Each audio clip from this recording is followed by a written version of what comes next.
Sometimes I really ask myself, why do I do this? Why do I put myself through such an ordeal? I'll tell you why. It's because I'm telling you guys that you shouldn't waste your time or money on something that's not worthy of existence, and this is the perfect example. I'm going crazy here. Like, I didn't think a movie would do this, but I'm really going crazy here.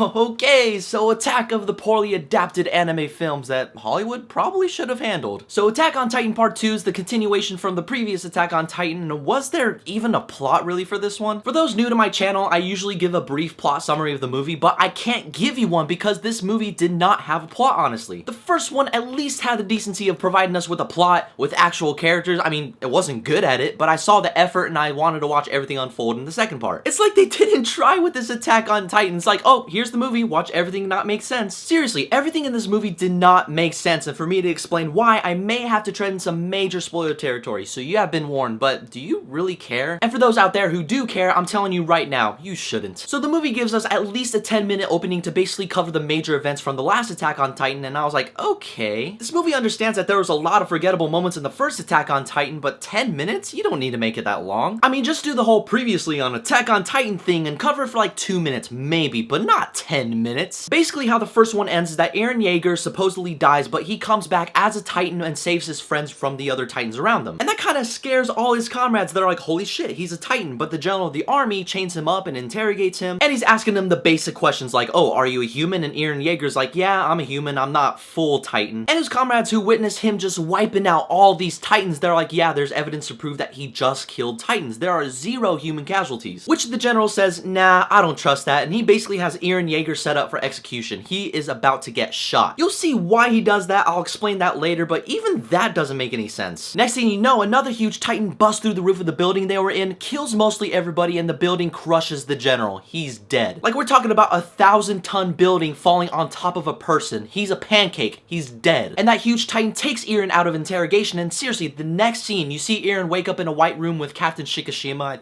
think that's how you say his name. Now, this particular character, for the fans, was a major upset to begin with because he was supposed to be Captain Levi in the movie, like the most badass character in the entire show, but instead we get this guy. Right now, he's already treading on thin ice, but that scene where it's just him and Eren talking in this white room absolutely did it for me. He brings out glasses of wine and he's like, let me show you the history of how the Titans became to be in the most forced way possible. Now, during this whole scene, I will give it this, it's very well directed. In fact, some of the movie is consistent in that. When it's the scenes where it's just the characters talking, that's when it turns into a good looking movie. That's probably the only positive thing I'll say about this movie, though. And it turns out that the Titans are actually human beings who were test subjects, something went wrong, and they turned into massive Titans. It's very cliche stuff. And when Captain Levi 0.5 is explained that to Eren, cuts of Super 8 footage is being shown to show how Titans became Titans. And not even a second later after all this was being explained, Eren and the Captain are sitting on beach chairs with sand all around them. It's like, where in the world did that come from? Just a second ago, they were in a plain white room, and now there's sand.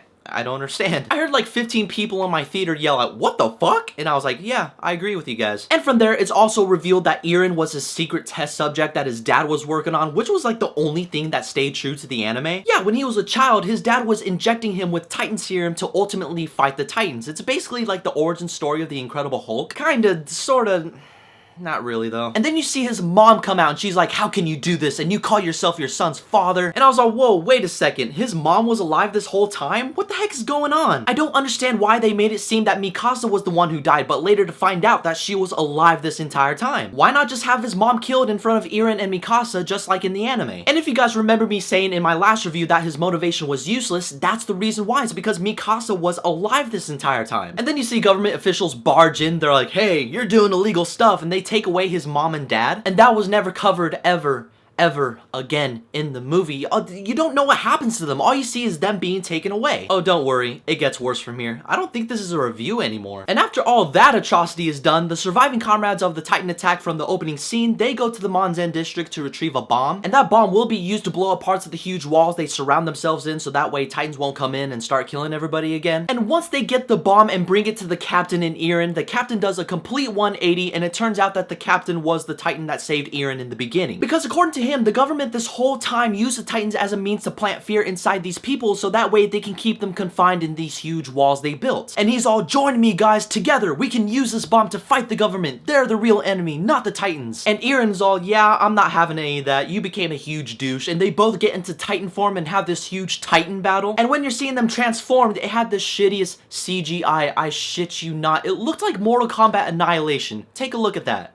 That's what it looked like when they were transforming. And the battle, it wasn't even like 2 minutes. Eren kills the captain like no problem. Everything is fine and dandy, right? Well, Eren, in Titan form, decides to take the bomb and go according to plan and prevent the Titans from coming in. You guys remember me talking about the Pancake General that got crushed in the beginning? Yeah, turns out he's alive. He's perfectly okay. He only has like a couple wrinkles in his uniform. He pops up out of nowhere and he's like, hey guys, and even when the characters, when they see him, they're like, how the fuck are you still alive? And he reveals that he was the Colossal Titan this whole time. So basically he was the one that caused many deaths inside this district. It's totally stupid. I mean, if he's trying to plant fear inside these people to keep them inside the walls and have them join the army to fight the Titans and have them killed anyway, it's shitty business. You are just losing the best of both worlds and you're losing credibility of being this so-called villain. So him and Eren get into this huge shitty CGI battle and Armin's trying to blow up the bomb.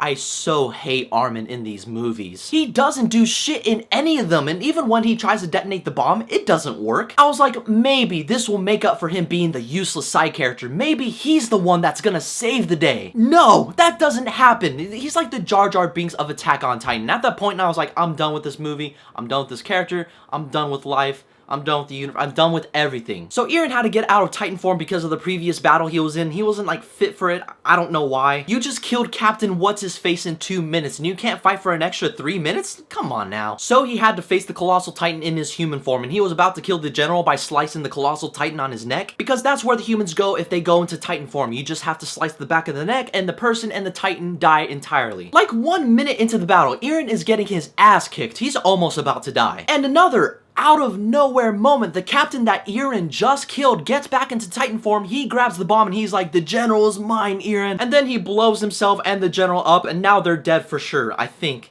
they may return in some sequel. Why? Because idiots like me paid for a movie like this. The explosion causes parts of the wall to collapse so that way the Titans won't get in, and that was their mission all along. Now the day is saved and Eren and Mikasa go on top of the wall and they see the sea and it's like the first time they've ever seen it. And Eren is all, we can finally move on and we can rebuild, and then boom, that's how the movie ends. And I remember when it ended, I was like, that felt like a really long time, and I checked my phone. Only an hour has passed since I sat my ass down in the theater. This movie was an hour long. It was 60 minutes long. It's the shortest movie I have seen so far this year. Guys, in the end, Attack on Titan Part 2 does nothing to make up for its first part. It may in fact be worse. The characters were terrible. The CGI was shitty. The action scenes were terrible. Was there even any action scenes? No, there wasn't, because they don't fight a single Titan in this movie. And what is this movie called? Attack on Titan. And guess what they don't fight? Titans. This is the worst movie I have seen so far this year, without a doubt, and I hope I convinced you guys that Attack on Titan Part 2 is an absolute abomination to cinema. I'll leave this in the video that this is a rant. It's not even a review anymore. For those unfortunate souls out there, have you seen Attack on Titan Part 2, and what did you think about it? How much did they take the lore and beat it to death? Whatever it is, leave it down below. And as always, there's a link for my Twitter and my Facebook below as well. Keep in contact with me. Don't forget to hit that subscribe button. But in the meantime, I have to get going to cry myself to sleep and probably punch a baby and do a lot worse things. 'Cause this movie, man, why?